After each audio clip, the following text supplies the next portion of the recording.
ഉമ്മ, ഞാനൊരുത്തൻ ഈ വീട്ടിലുണ്ടെന്ന് ഉമ്മാക്കെങ്കിലും ഓർത്തൂടെ? അത് ഈ ഭക്ഷണ സമയത്ത് കൃത്യമായിട്ട് ഓർമ്മിപ്പിക്കുന്നുണ്ടല്ലോ.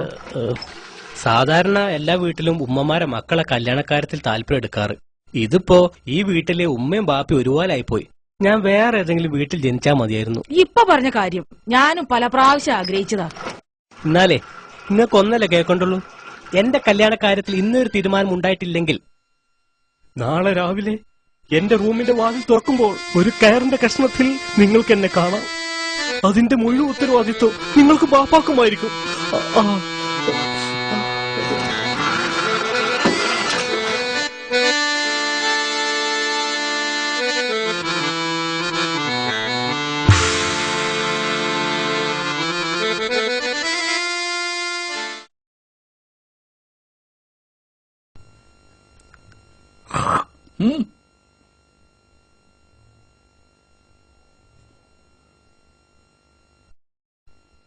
ഇതേപോലെ കടന്നലിന്റെ കുത്തുണ്ടായിരിക്കണ്.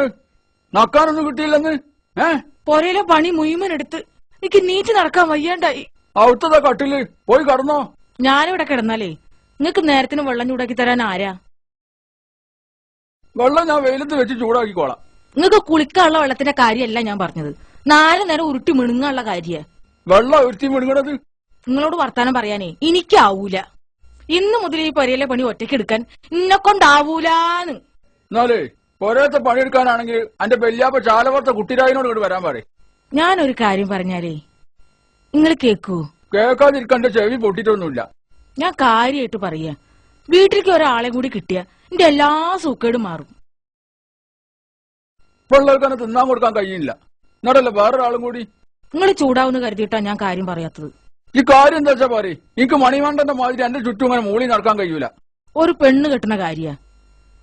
ഒരു പെണ്ണും കൂടി ഇവിടെ ഉണ്ടെങ്കിൽ എനിക്കതൊരാശ്വാസാ.